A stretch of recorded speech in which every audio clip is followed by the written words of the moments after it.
Ladies and gentlemen, welcome back to another episode of the Supernatural Files, while we dive into the unexplained and the supernatural realm itself. Today we are venturing demonic, bloodthirsty demon known to man, while we go into the mention of the Rakshasa. The Rakshasa is a bloodthirsty demon that was banished from the realms of the god and sent down to earth, making mankind its prey. While most beasts are as evil can be, some of them have formed an alliance with armies and perform heroic feats of battle. Now let's get into the characteristics. The Rakshasa appearance are as hideous as its flesh-eating habits. Their shape is basically human, as they are tall, but they tower over men and women, and their limbs are twice as thick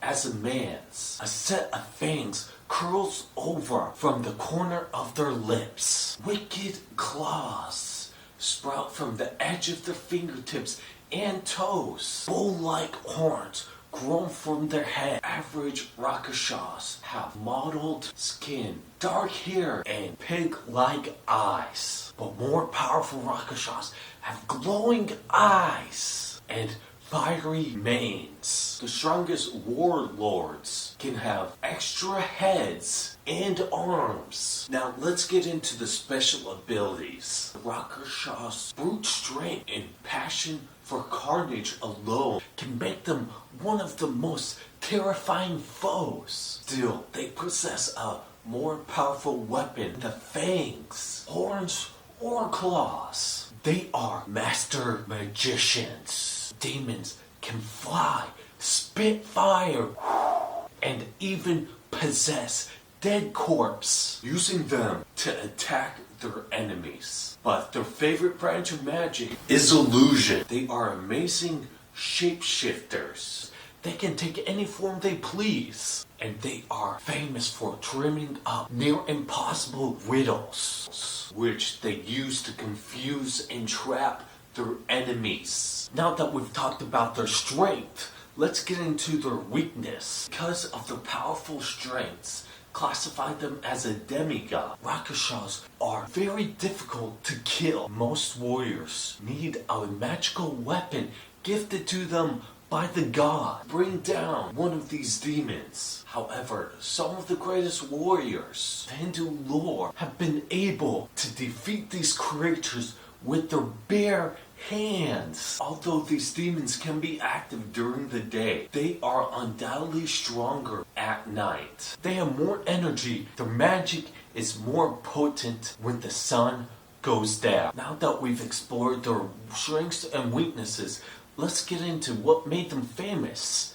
The myths and origin of the Rakshasa. The most popular explanation for the existence of this horrible Rakshasa was created by accident. Brahma, a Hindu god, fell asleep at the end of the Satya Yuga, golden age of humanity. A race of demons were created by his heavy breath. Immediately, they turned on the creator, Brahma himself, and started clawing and biting at Brahma himself. When he awoke to their biting and clawing, Brahma awoke. He cried out, "Rakshasa, help me!" His cry was answered by another god, Vishnu, who saved Brahma by banishing these creatures to the earth. By Brahma's cry, the Rakshasa. Now let's get into one of the famous battles that involved them. Battle of Lanka. According to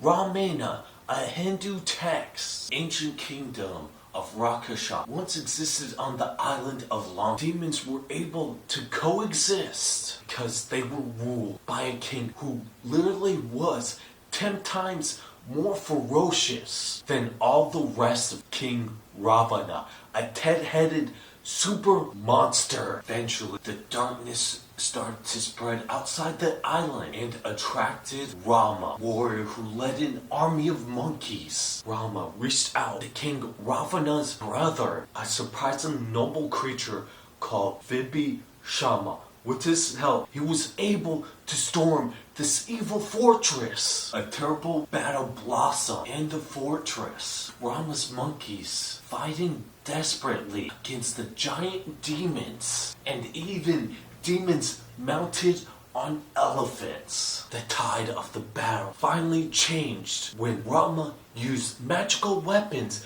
given to him by Brahma to kill the most savage Rakshasas. Soon, King Ravana was killed as well. Lanka surrendered to Rama. Let's get into the hero Bhima, the ancient Mahabharata, the chronicles of the travelers of Rama, a hero from Pandava who becomes a prolific killer of Rakshasas. Remarkably, Bhima needed neither an army nor a special weapon to defeat the giant monsters. He could fight and kill these monsters with his bare hands. Bhima's career began when he and his friends traveled into the dark forest overrun by man-eating monsters. The company went along peacefully during the day, but when they laid down to sleep under their canopy at night, they were violently targeted by a Rakshasa named Hidimba. Hidimba was determined to eat all the men, so he sent his sister Hidimbi. She was there to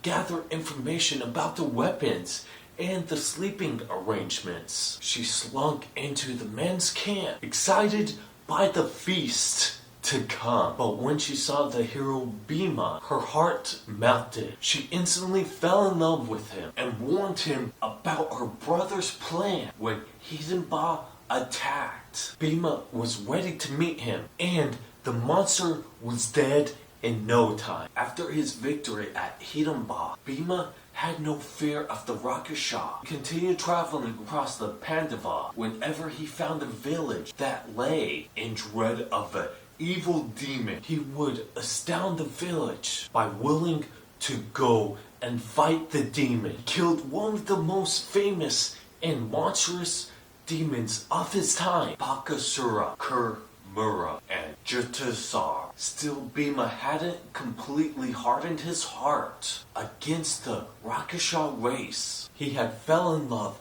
with Hidimba, the Rakshasa who awakened him in the middle of the night to warn him that her brother was going to attack. Together, they had a child named Gatotkacha. Bhima and Gatotkacha were very loyal to each other, and they often fought side by side in battle. Let's get the last thing we're going to be talking about is the Buddhist adaptation. As Buddhism rose in popularity, it is absorbed many of the characters from Hindu mythology. Buddhists associated the Rakshasa with Mara, a sort of deity who represent all of the vices which could attack a follower of Buddha on the path to enlightenment.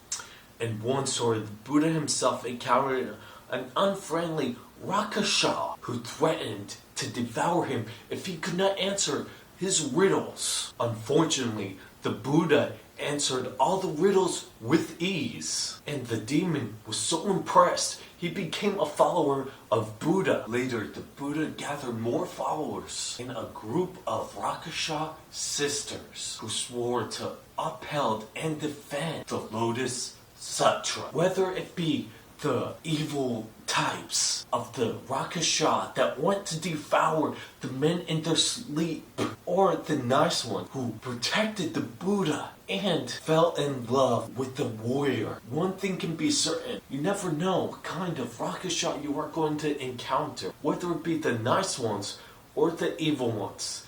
One thing can be certain, they are bloodthirsty demons that were banished from the realm of the gods and sent to earth. If you guys like this video, be sure to hit red subscribe button down below. Thumbs up, click the notification bell to always on, and leave a comment down below. In the next one, I'll see you guys later.